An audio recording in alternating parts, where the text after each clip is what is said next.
If you could, just let us know your name, where you are Zooming in from tonight, and what pronouns you use. And then also just in one sentence, where is your group or your organization in the process of either looking into or starting to apply for 501c3 status?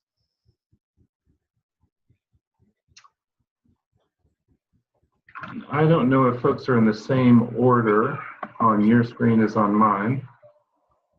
Ivy, would you mind starting? Sure. Ivy, I work with the Campaign for Southern Equality, but I'm also the Executive Director of Gender Benders, which is the reason I'm joining in tonight more than with CSE. I use gender neutral pronouns, and we've been around for about 6 years, but we're just beginning the process of getting C3 status. Thanks. Fletcher? My name is Fletcher. I use the pronouns he, him, and his, and I am also on staff with CSE, but I am the Assistant Director of Gender Benders, and as Ivy said, we're just getting started. Catherine? Can y'all hear me? Yep. Awesome. So I'm Catherine. I am in actually Zionville, but it's basically Boone, North Carolina. I am one of the co-founders of Out in the High Country, and we are just in the itty bitty stages of getting information about what it would be like to form a 501c3. Great. And what pronouns do you use, please? Oh, I'm sorry. I use she pronouns. Okay, great. Thanks. I just want to get it right. Rebecca. Hi, I'm Rebecca Lopez, and I am from Florence, Alabama. My pronouns are she, her, and hers. We had a Pride event board that we had together last year, just planning Pride events, and now we're starting the Shoals Diversity Center and wanting to 501c3 that, so that's why I'm tuning in. Excellent. Thank you. Susie?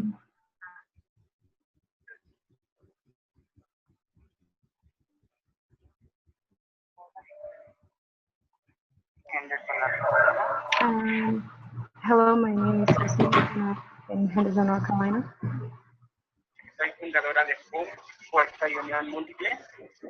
I am the founder of Fourth and Unity.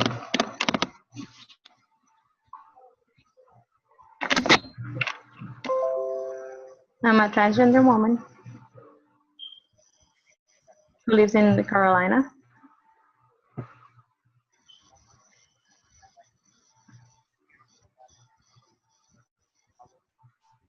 And I want to start the process to get the 501c3. Okay, thank you. And we hope that we get help to achieve everything that we're working on. Estrella? Welcome to everyone. Oh, thank you. Welcome to you, Susie. Estrella? Hello, my name is Estrella Sanchez.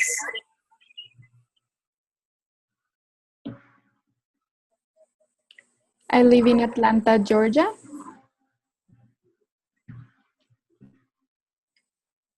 And my gender pronoun is ella, her.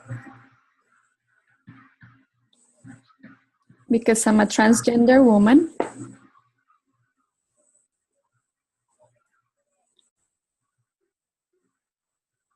And I'm an organizer and activist in my city. I am the founder of Comunidad Estrella.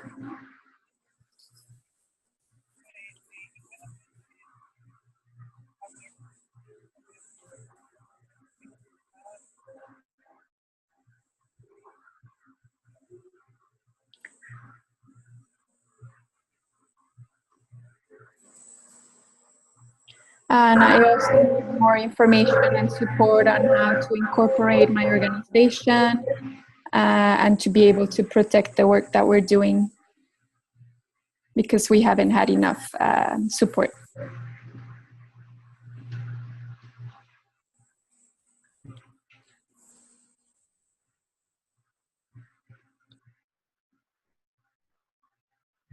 Okay, great. Thank you very much. Darnisha? Hang on, let me unmute you. Okay, go ahead. Okay. Hi, my name is Darnisha Duncan from Birmingham, Alabama. My gender pronouns are she, her, and hers. I'm the volunteer executive director for TAKE, also the founder.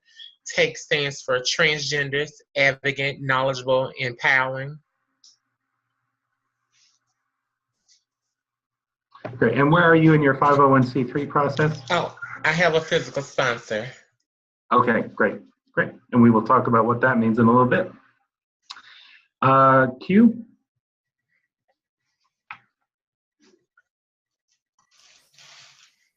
Hey everybody, I'm TKO. I'm the executive director for TKO Society. I'm also on staff with CSC. And like Craig said earlier, we just recently received our 501c3 status. And my pronouns, I prefer masculine pronouns, he, him, his. Great, thank you. Anna Davis? Hey y'all. I'm Anna, she, her, and hers, from Mississippi. And I'm with the Mississippi Safe Schools Coalition as a board member and a founding member. And we've had fiscal sponsorships. We used to have a C3. We're thinking about reapplying or finding out what other opportunities there are. Great, thank you. Sam Singer?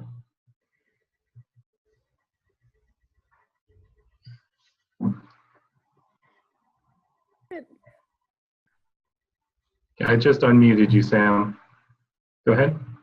Oh, hi.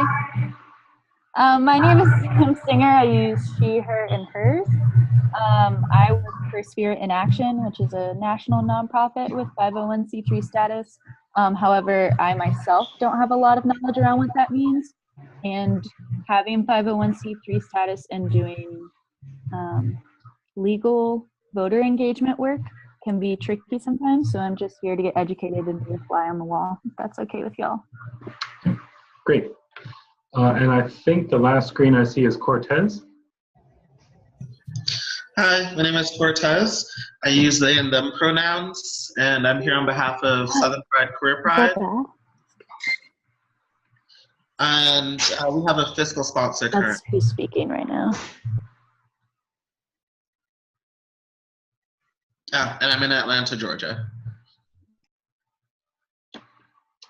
Okay, did I get everybody? I think I did. Great, so we have got Mississippi, Alabama, Georgia, South Carolina, North Carolina, is that right? All right, look out y'all, South's taking over. All right, let's get this PowerPoint started.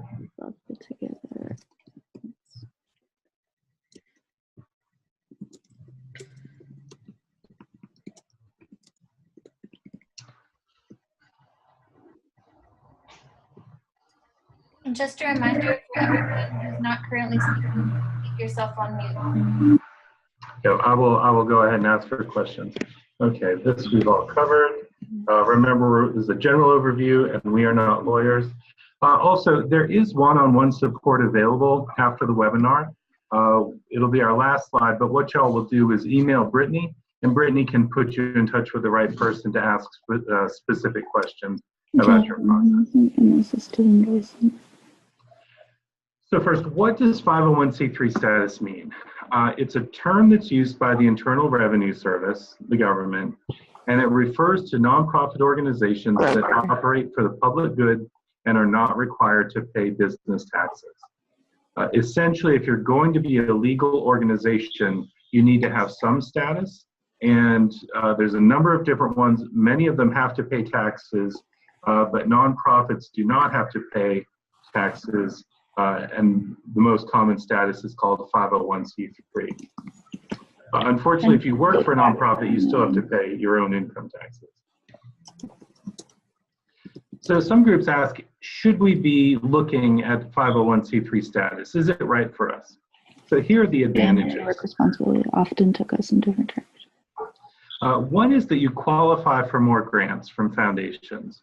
A lot of foundations require an organization to have 501c3 status. There's nothing. There are some that don't, like the Southern Equality Fund, but generally most bigger grants are going to look for 501c3s.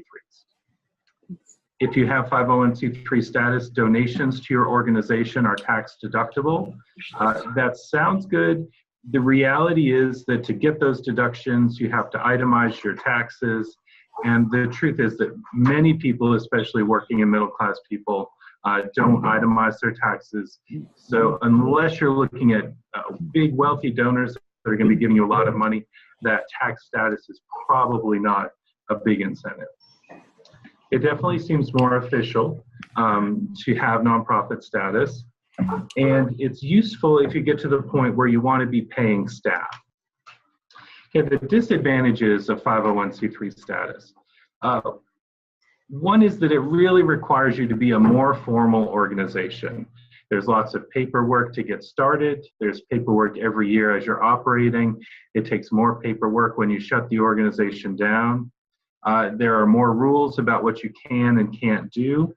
And the 501c3 status costs about $300 to $600 in fees from start to finish, depending upon what state you live in. The other thing I would like to say here is that the IRS and 501c3 status, this is all very much positioned within mainstream white professional culture, right? So once you're in that system, you have to play by a lot of those rules. As we go through tonight, I'll talk about the places where there's some flexibility, but definitely you have to take on a lot of the structure and trappings that mainstream society wants you to have if you go ahead and get that 501c3 status. And feel free to ask about those things later as we go through. Well, what if you decide you don't want to be a 501c3? What are the other choices?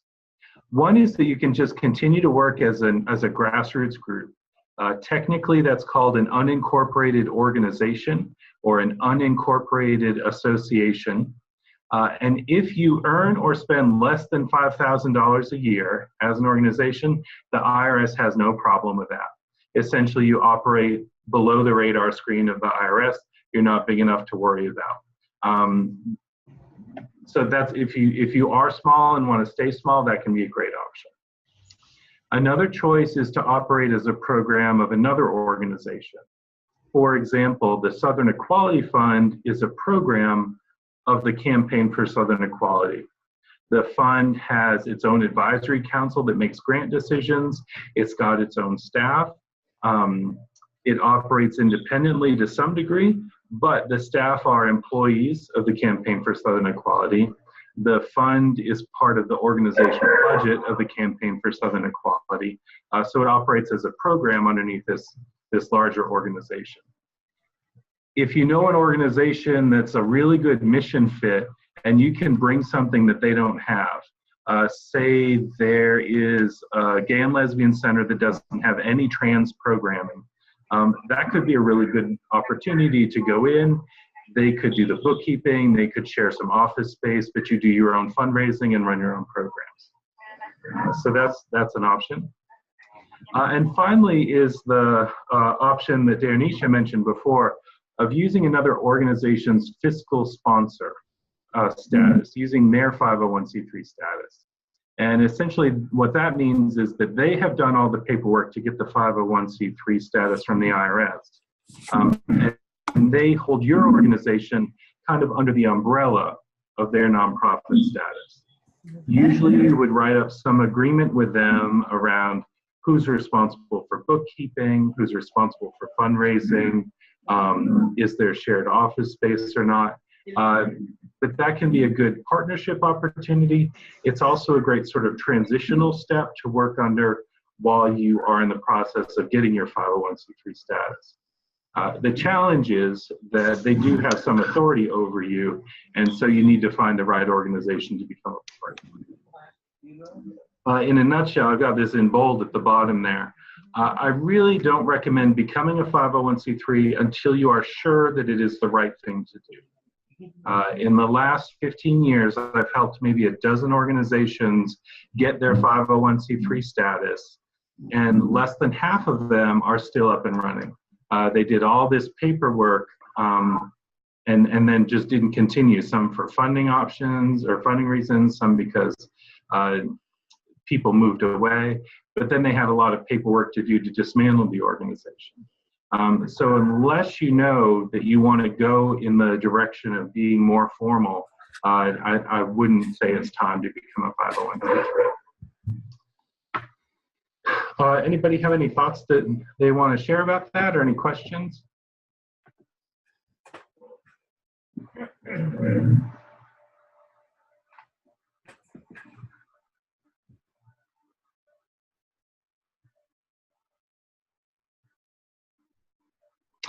For those of y'all who have decided to either, who have already gotten your 501c3 or who have decided to move in that direction, what was it that made you decide to do that?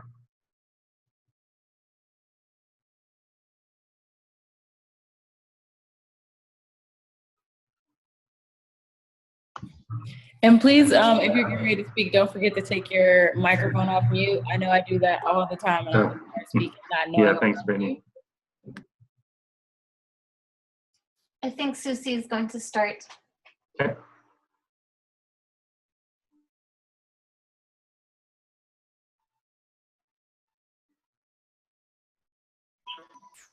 What has taken me to do this is that as an individual, it has taken me a long time to do this. And it's a lot of work and it has accumulated. So practically, there's a lot of financial need. So it's urgent for me to have an organization, to make it a nonprofit, to start applying for funds.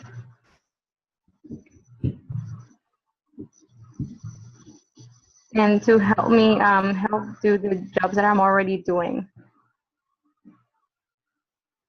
Because it's a lot of money that I am spending and a lot of expenses, and sometimes I don't know what to do.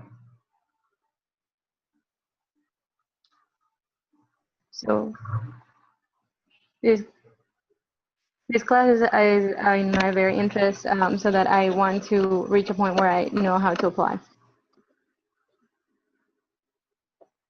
Great, thank you, Susie. That would be all. Ivy, do you want to ask the question that you put in chat?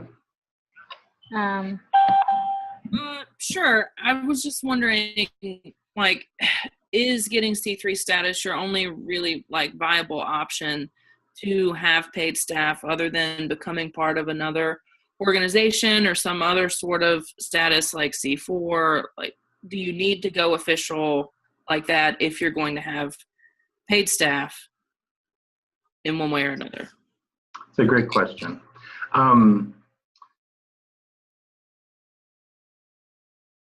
If you have paid staff, somebody needs to be paying those staff, some legal entity. It could be an individual, it could be a business, it could be a nonprofit, it could be a foundation, but there needs to be a name and an identification number that goes on who the payer is when those taxes get filed. So 501c3 is the most common.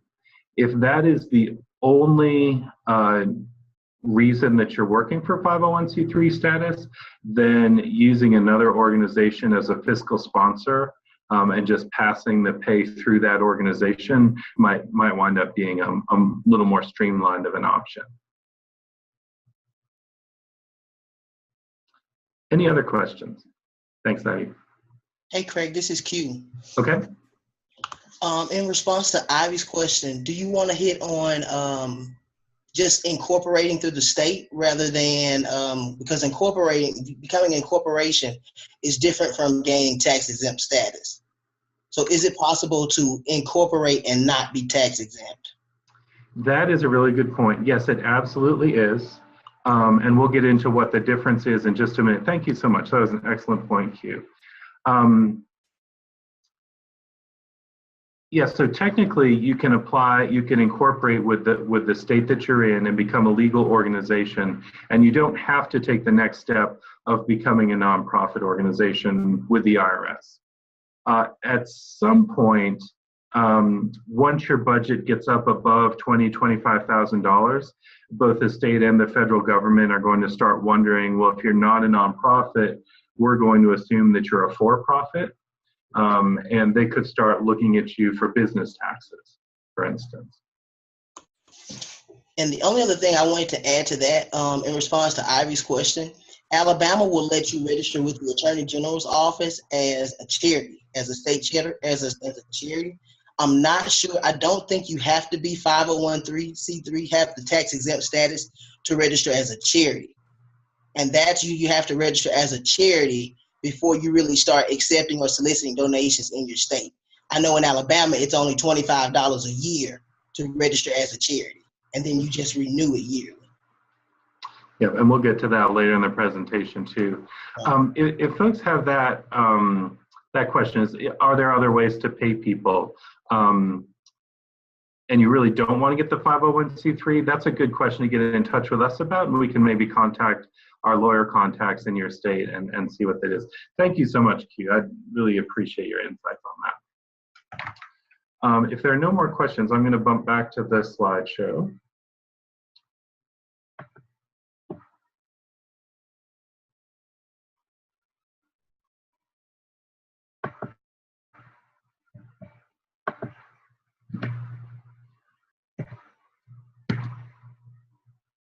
Okay, so now we get into the steps of becoming a 501c3.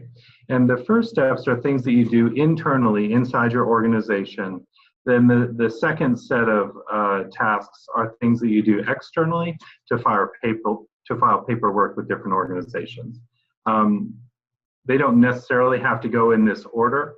You can go back and forth between the two of them, but I'm going to talk first about the organization, then about the paperwork. So the first thing that you want to do is make sure that your organization has a name. In most states, there is a way to check with the Secretary of State to make sure that that name isn't already taken by another organization. Most states allow you to just do a simple online search. I believe that Mississippi is a little more difficult and actually make you send in a form. So make sure the name of your organization isn't taken first. Then you write the mission of your organization, which you may already have. It describes the purpose of your organization, why you exist.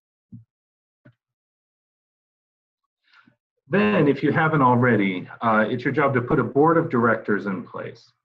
The board of directors is the group of people that legally owns the organization. And this is really important because a lot of folks found an organization as an individual and they think, you know, I started this, this is mine. I really should have the final say in decisions. Once you create a board of directors, even if you're on that board, you are one voice on that board, and every other board member has as much authority legally as you do. So be very thoughtful about who you want to select for this opening board. Most states require there to be at least 3 people on the board of directors. You might think about whether or not you want officer roles like a president, vice president, secretary, treasurer, or a chair, co-chair, secretary, treasurer. But this is one of the places where a lot of organizations do that, but there's no legal requirement that you have to, as far as I know, in any state. You do have to have somebody who is authorized to sign agreements for the organization, and you do have to have at least one person who is responsible for bookkeeping, but you don't have to use those officer title roles if that's not a good fit for your group. Oftentimes, early in the life of an organization, the founding board is often a working board. Folks that really do a lot of volunteering, and those are often good folks to select as board members, are the folks that are really involved already and who really believe in the mission. Q, or other folks that already have a board in place, do you want to say anything about your board of directors?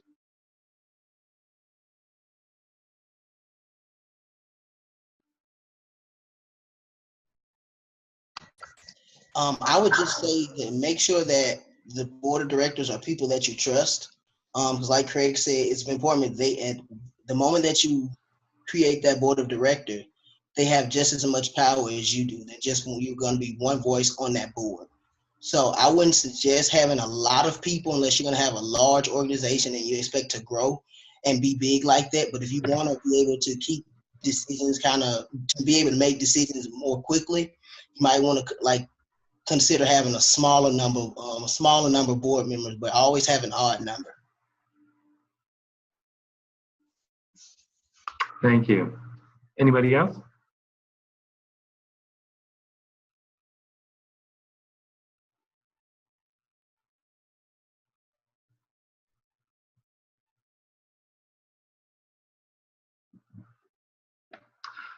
Sure. Fletcher just asked if we could talk more about the odd number. If your board of directors decides things by majority vote, it's better to have 3 people or 5 people so there's a majority to make a clear decision rather than 4 people or 6 people where it can get tied 2 to 2 or 3 to 3. But again, that's a choice. There are some boards that work through discussion and consensus, and they don't move ahead with the decision until everybody agrees, or at least agrees not to disagree. Another thing that I would say about a board, personal preference here, is I tend to like to work better with board members who are pretty low on the drama and ego scale. Because there's always, starting a new organization, there's always lots of work and lots of drama anyway. So you don't necessarily want board members that bring extra of it. Okay, bylaws. Bylaws are the rules for how the organization is run in very sort of general big picture things. Not like we meet every Tuesday morning, but like we will have a board between 3 and 15 members, things like that. The bylaws cover how many board members you have, how long the board term is, how are board members selected or elected, what's the process for removing a board member who isn't doing their job or has done something to hurt the organization. If you have officers, you'll list the officers and their responsibilities. You'll include a section about how often the board meets. And again, that's sort of like the saying it will have at least 3 board members, saying we'll meet at least twice a year. You don't want to have something that's very strict and rigid and limited. You know, our board will meet every month on the 2nd Thursday, because as soon as the first month comes along when you can't do that, you're not in compliance with your bylaws anymore. So generally, you want to write your bylaws in pretty big terms that it's going to be easy to stay within. The bylaws should give somebody financial authority to open a bank account, to spend money, to decide who can sign on that bank account. And then there should also be a section, it's sort of a standard legal paragraph around what happens when the organization closes up shop or dissolves. Generally, it's required that nonprofit organizations have to give all their assets away to other nonprofit organizations. And so you have a paragraph that says that. The bylaws can get fairly complicated. So what we suggest doing is first getting a similar organization that is willing to share their bylaws with you that you can use as a model, or even better, get 2 or 3 of them so you can compare them. If there's nobody local that you know, it's a great opportunity to holler at Brittany and see if CSE knows somebody who would be willing to share their bylaws. We will have, as a resource on the website later this week, a list of questions to go through as you're creating your bylaws. For example, how many board members do you want to have? How many times a year does the board meet? And as you answer those questions, then you can just put the answers into the other organization's bylaws, and then you've got your bylaws ready to go.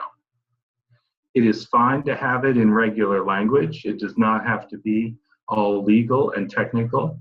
And honestly, I would really suggest writing it in language that your board members can all understand. It's fine for them to be in Spanish as well. You may need to have them translated into English at some point, but your working ones can definitely be in Spanish. And one of the things that the support staff of the Southern Equality Fund can do is review drafts of your bylaws and give suggestions. Any questions or comments about bylaws?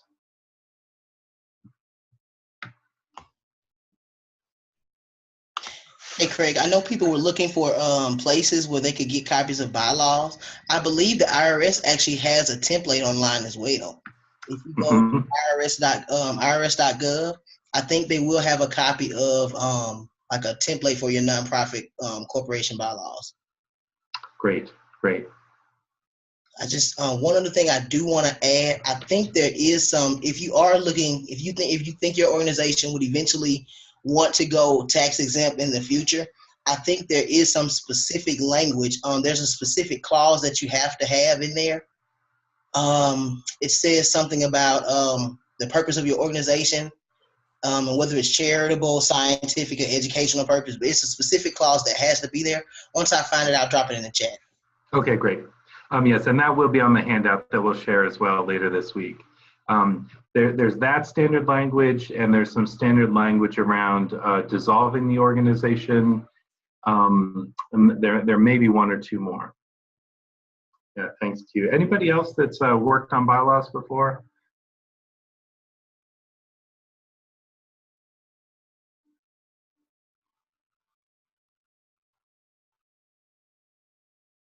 It definitely feels like one of the more boring things that you work on as you're starting the organization.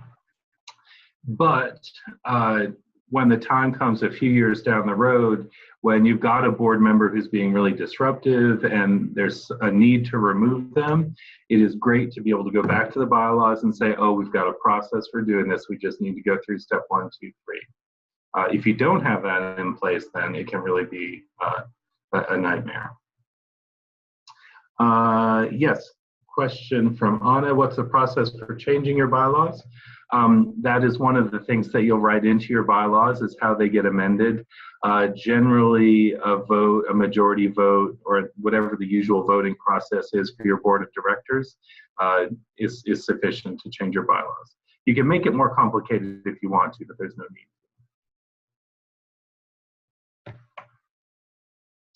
Anything else on bylaws? Okay. We have about 35 minutes to go, and I was going to take a break at this point, but I'm afraid we're going to run out of time if we do that. So I'm going to suggest that y'all just take care of your needs as you need to take care of them. Get up, go pee, get yourself a drink. Adult beverages are fine. We're not even with you. Yeah, just take care of your own needs.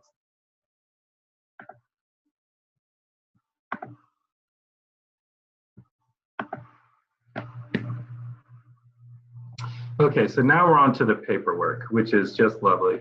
This is the board, and the bylaws are things that your organization actually needs and can use. Once we get into the paperwork, we're into the area of things that you have to do because either the state or local government requires it. The first is called a tax identification number, also called your employer identification number. It's just like an individual has either a social security number or an ITIN, but it's for an organization. To get it, it's a 9-digit number that is associated only with your organization. To get it, you file IRS form SS4. It's 1 page, and you can file it for free. You can file it online. You can mail it in, or they even have a number where you can call it in and tell them all the answers. This one, the IRS tries to make pretty easy if they want to. And this is getting back to hiring. That's one of the things that the organization needs to have is an employer identification number, even if it doesn't go as far as getting 501c3 status. Oh, yes, thanks, Ivy. You will also need it to open a bank account in the name of the organization rather than an individual of the organization.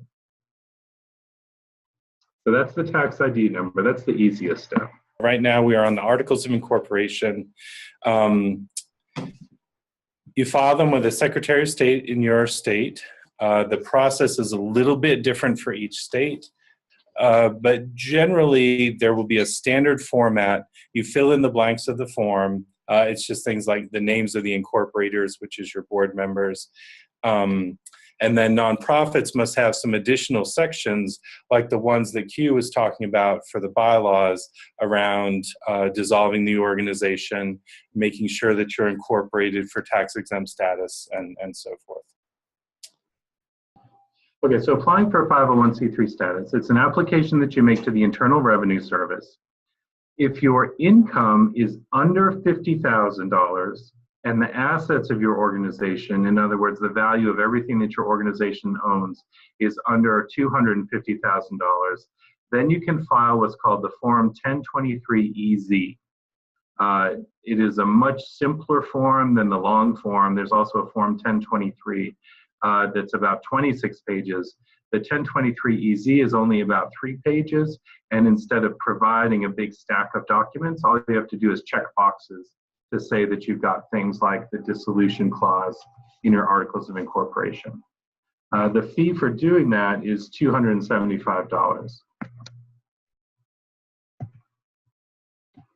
So the way to go through that process is the first thing you'll do is go to irs.gov and download a printed version of the 1023-EZ and its instructions.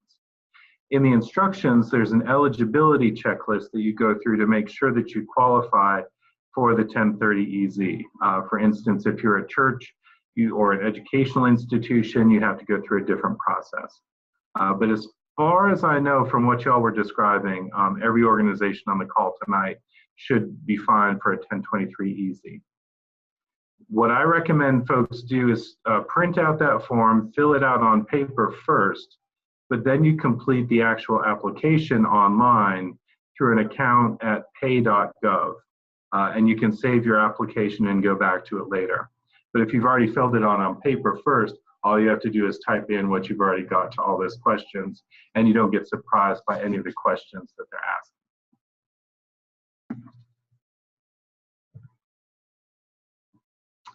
There are 6 sections of the form. It starts with contact information for the organization and then for each board member. Then it asks about the organizational structure. Are you a corporation? Fairly straightforward questions to answer. It asks what are the specific activities and the classification of your organization. So under section 3, specific activities, most of y'all will click the box for charitable, which basically means doing good work in the world, or educational, which doesn't necessarily mean a school or college. Educating the public is also something that's considered educational under this category. Like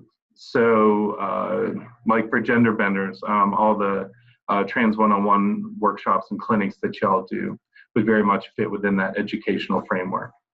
But essentially you have to click something there that gives you a reason to have tax exempt status. In section 4, there's a long list where you can choose a number to go around with what your specific activities are. That list is in the instructions. And then 5 and 6 are just sort of the closing up, paperwork and boxes to check, and then a signature from somebody. Any questions about this? This is the kind of thing that it makes sense to have somebody that you can email when you're going through the process to say, I have a specific question about number 2, question 3. But does anybody have a question from what they've seen so far? Yes, you can click more than one activity. Thanks, Catherine, for asking that. Any other questions?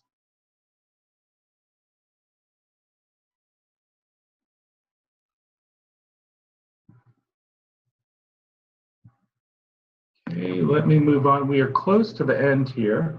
So I'm going to go through my next couple of slides, and then we can just have an open discussion, and y'all can ask whatever questions you might have. Once you have clicked send on that 501c3 online application, the IRS will review your application. They say it takes 4 weeks to 6 months. I've been hearing that some of them are coming back sooner, in 3 to 4 weeks. So if that's the case, that's great. When you're approved, or if you're approved, you will get a letter of determination. That's a really important form to keep track of. Essentially, that is the paper that says that your organization's name, your organization's tax ID number, is a 501c3 nonprofit organization. And so you can request tax-deductible donations. You'll often supply a copy of that letter when you apply for a grant and so forth. It may be that they don't approve it right away, and they write back and say, we'd like some additional information about what are your specific activities going to be. And that's not a big deal. You just answer that question as completely as you can and resubmit it. Once you have 501c3 status, you will be responsible for filing an annual form, just like an individual has to do their 1040 or their 1040EZ. But nonprofit, it's called the 990. If you are below $50,000 in income and expenses on average every year, then all you have to file is something really simple called the 990N, which is just, it's an e-postcard. And basically you say, yes, we're still around. Yes, we make less than $50,000 a year. And that's pretty much all there is to it. If you make more than $50,000 a year, you have to file either the Form 990 or the Form 990EZ. Those are a lot more work. You have to record a lot of the details of your income and expenses during the year. So a lot of organizations find it's a good use of staff time to hire a bookkeeper or an accountant to do that. The really important thing is, though, don't forget to file. If the IRS does not receive that 990N from you, they think you don't exist anymore. And if you miss it for 3 years, they will take away your nonprofit status, and then you have to jump through a bunch of hoops to get your nonprofit status back again. Ivy, I see that you've got a question about raising money. Dice que tienes una pregunta acerca de cómo recaudar fondos. Avi, I'm not quite sure about that. I'm going to have to look that up and get back to you. If you're not incorporated, then so far the state of South Carolina doesn't know that you exist. So you are probably okay. I wouldn't continue to do that indefinitely, though. But I'm not sure about that. This is one of the ones where I'm really not a lawyer, so we will get one of our lawyer friends to help figure that one out. Other questions?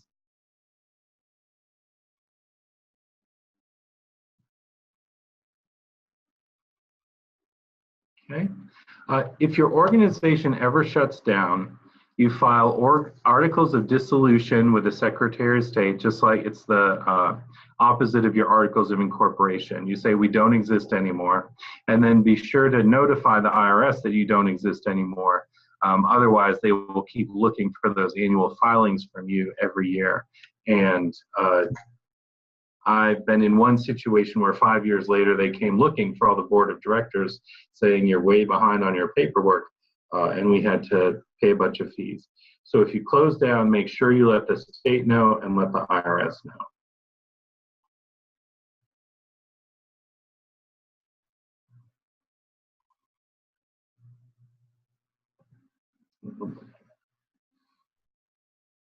Okay, once you have your 501c3, some other paperwork that you might need to look into.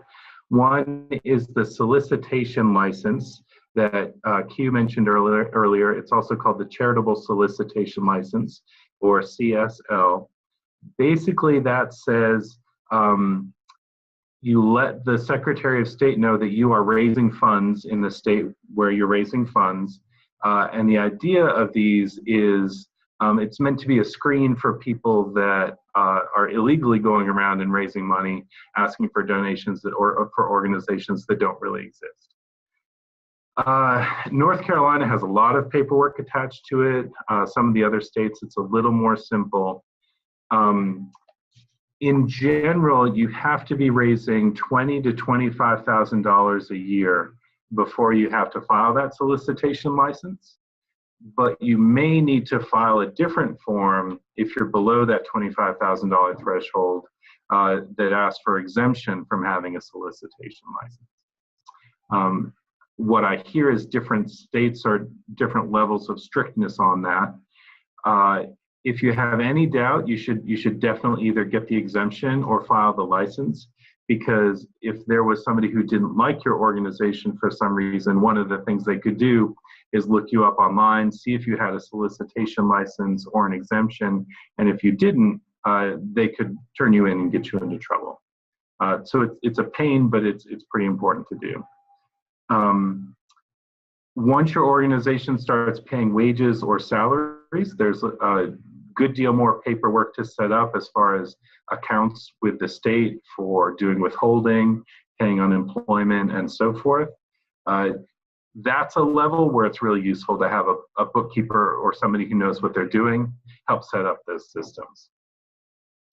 And then if you want, if you're buying a lot of stuff, or if you're buying property, you may be exempt from sales tax and property tax as well, but it's not automatic with the 501c3. You have to file some additional paperwork with the state to get those tax exemptions.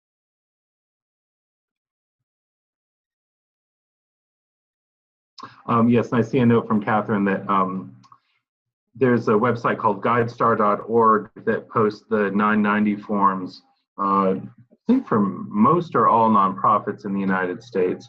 And so if you look at those, you can see an example of the kind of information that they have to file. But again, as long as you're under that $50,000 threshold, you can just send in the e-postcard. Okay, and finally, if after this webinar you have specific questions about your own group or your group's process or your next step, please email Brittany at lgbtsouth@southernequality.org.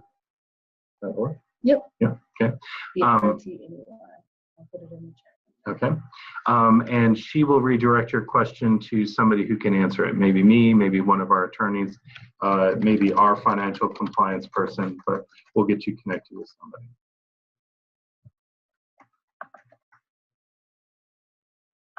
Okay, I need to stop sharing it here.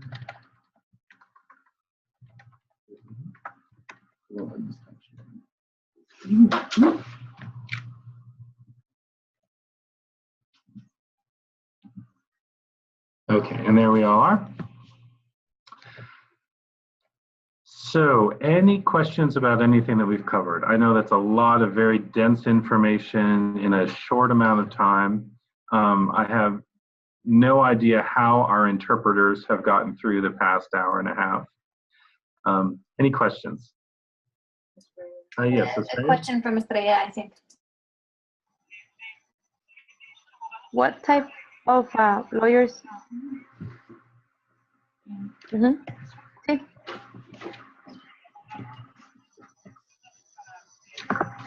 What type of lawyers are the professional ones to cover this kind of paperwork?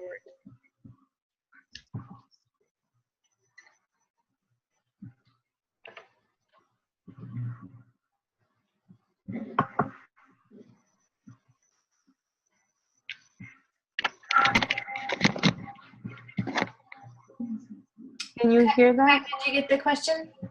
No, I'm sorry, yes. I didn't. She was asking what kind of lawyers are the professional ones that are needed to know about this whole paperwork. There are some lawyers. Is it necessary that it's a lawyer? Dime? Or can it be students who are in law school? So there's no requirement that a lawyer be involved in any of this Form 990, and it's something that any person or any organization can do. The reason to involve a lawyer is if you have specific questions and your organization is a little bit out of the ordinary. There are some lawyers that specialize in incorporating both businesses and nonprofits, but again, you don't need to get a specialist for that.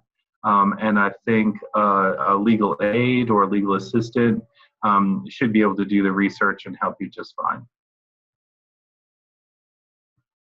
It's a great question. Thank you, Estrella. Other questions?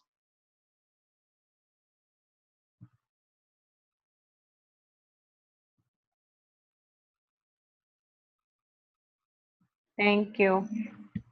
You're welcome. Q, is there anything that you would add, wisdom that you would share from having gone through the process?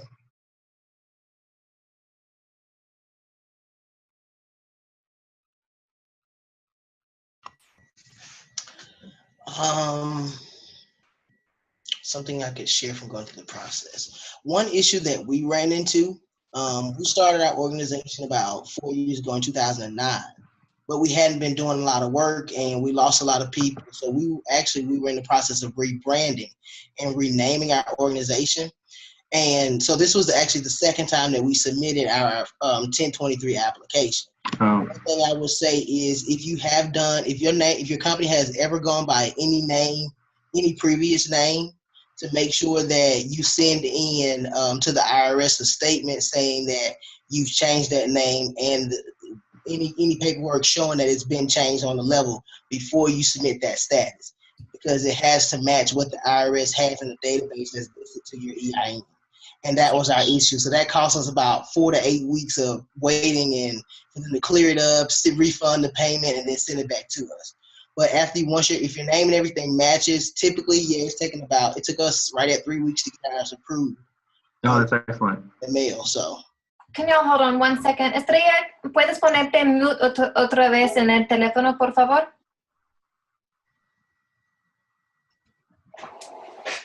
Okay, y'all go ahead. But yes, thank you, Q. And yeah, just like we were talking about before, it is the government. It's either the state or the IRS. They're going to expect you to have everything exactly right, and they will let you know if you don't. I don't know what your experience was, but my sense is that folks are usually pretty nice about it. It's not like they're getting angry or anything, but they just needed to have everything done precisely. Right. It has to match exactly. Yeah. Anybody else? Any questions or comments before we wrap up? I got a question. Okay. My question is what is your opinion or what is your recommendation about it's good to have a 501c3 or it's better to have somebody who is sponsored to you? I mean, talking about because it's so much process you have to do, and especially because you have to have a 4 or 5 people very active who's going to be in the list, what they needed, president, vice president, and all these kind of things. And what I see in my organization, I'm very active, but not all of them is active like I want to be. And for that reason, sometimes they're not going to be there, and sometimes they're going to be there, and it's no way to force them if there's no salary. Because if there was salary, maybe they got they can force to be there whatever I needed them. But as soon as they don't have a salary, it's no way forcing to them to come because I need you right now and right away. And so what is your best recommendation? Just apply to the 501c3 or just get someone who can be a sponsor? In that situation, I think the issue is less the 501c3 and more the question of who you've got on your board of directors. So once people are on that board of directors, they share ownership of the organization. So if they aren't involved, if they take off and don't let you know where, they are still co-owners of the organization. So I would not create a board of directors until I had at least 3 people who were just as committed as I was, that I could count on to show up and that I trusted to be part of decisions. I'm sorry, I got it more on 3 people, but like I said, I didn't force them to be there anytime when I need them, especially because it's like a volunteers. and they just show up anytime they want to show up, on anytime they have a time. So pretty much like you say, even if they're not going to show up, even if it's not working, it's part of the group and nothing I can do about it. As soon as we apply for the 501c3, and in case if they don't show up, and then even if they don't work, if they don't do any work and not do the rest of the work, they're still part of the program, or they're still the part of the organization, like you say it. And Right. it's a little sad because I'm the one who's working 100% to do everything what I do, and maybe a couple people who's in the meeting right now, they already know what kind of job I do and what can I do in the future, because there's many projects what I have right now. So really, I need so many people who can help me. But if there are people who don't have enough time to help me, supporting me, nothing I can do. But I still have to continue with all these projects. Right. Pretty much to apply to 501c3, I just wonder if it's the better deal or just get someone who can be a sponsor. If there's an organization that's a good fit to be a sponsor, that's probably the better option, because you can always move from having a sponsor to becoming a 501c3 later, but it's really difficult to go backwards. Once you incorporate, once you get your 501c3 status, then the state knows that you exist, the IRS knows that you exist, and they're going to expect all that paperwork to get done. If you can get a fiscal sponsor, then they're responsible for the paperwork, and the best ones just let you kind of do whatever it is that you're going to do. They may ask you to do your own fundraising, but they give you that umbrella to do the work under. And it sounds like your interest is really in doing the work, not necessarily doing all the paperwork. So having a fiscal sponsor is the best choice in that situation. Thank you. Ivy, we'd all like to say hi to your cat. Skittles says hey, y'all. Hi, Skittles. I think Estrella has another question. Okay, please.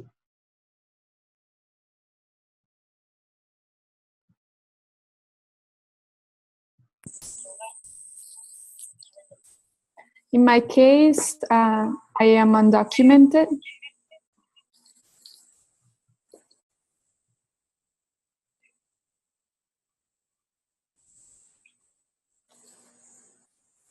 Sigue, Estrella.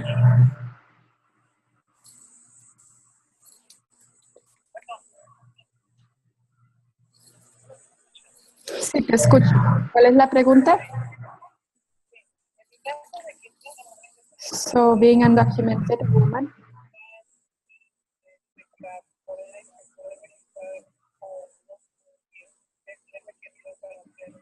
What would you recommend to be able to incorporate, or what would you recommend in this situation? That's a great question, and that may be one that we want to follow up with more details later. But in one way, it's actually a really good solution, because as long as you can get somebody, some friend or ally who has a social security number to help get that tax ID number that we talked about before, once you've got that tax ID number, that's like a social security number for the organization. And so the organization has documentation, even if the individuals who are part of that organization do not. Was there more question?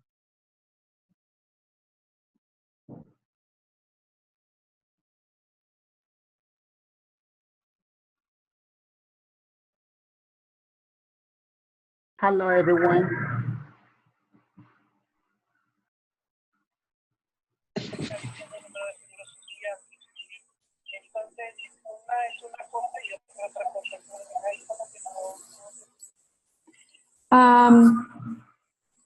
If you could repeat the question, because I am confused about, you mentioned social security number from someone, but also the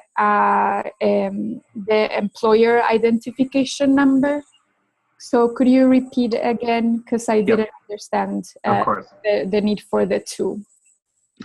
So when you fill out the form SS4, Q, please correct me on this if I'm wrong. I think this is right, but I'm not 100% sure.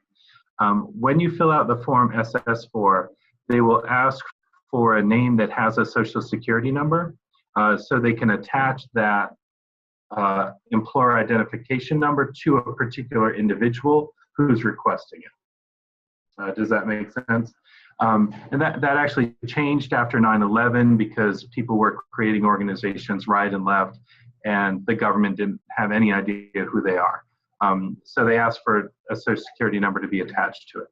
Once you have that employer identification number, though, anybody in your organization can use that to do business for the organization, like opening a bank account, for instance. And I do not know if an ITIN number is allowed on the SS4 or not.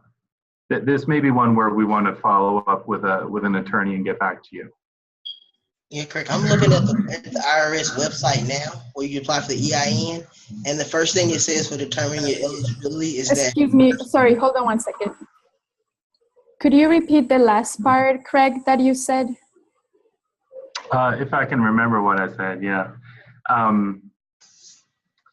Once you have the employer identification number, anybody in the organization can use that to do business for the organization, like open a bank account for the organization, whether or not they have their own social security number. They can't work and things like that underneath it, but it's actually this nice loophole. I know a group of women crafters who were able to start their own business, and the business was fully legal and recognized in North Carolina, even though the members of it were each undocumented. Y Estrella, si puedes poner tu teléfono en mute otra vez, por favor. Q, go ahead with what you were saying. I thought, did you ask earlier if the person applying has to have a social or a tax? Yes, is that correct? Okay. Yeah, looking on the IRS website, it's saying that you can apply for EIN, of course, if the business is located in the U.S., and the person applying online must have a valid tax identification number, social security number, or ITIN. And so any of the three is good. Yeah. Okay, excellent. So an ITIN is fine. Right. Thank you so much for looking that up. Next time we do this, Q is going to be running it. We are at 8 o'clock. Are there any final questions? I have one. Sure thing. Who's that? Catherine. Okay. Hi, Catherine. So I assume that this would be something that goes into the bylaws, but if you create your board with only 3 people, you can then expand it later, correct? Yes. Okay. And what I usually would recommend is putting a range in there to say we'll have at least 3 and no more than 15, which you can do all kinds of things with that. The board can change a lot, but you don't have to change your bylaws to do it. Awesome. Thank you. Mm-hmm. Any final questions?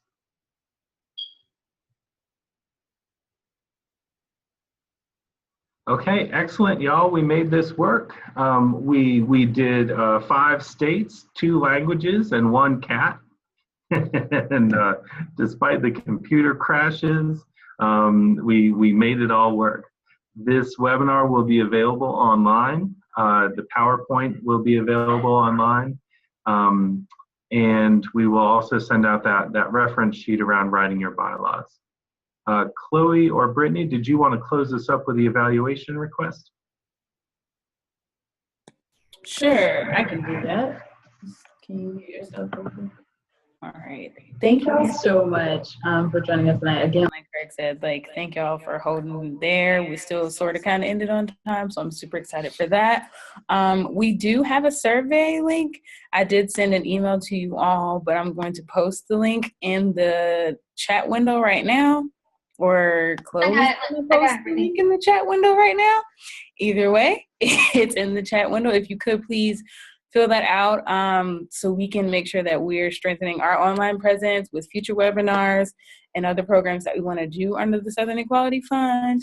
The sooner the better. And like Craig said, we will be posting the video online on the LGBTinthesouth.com website, but I will send out an email to let you all know when that's up, edited, and posted, and the slides will be posted as well.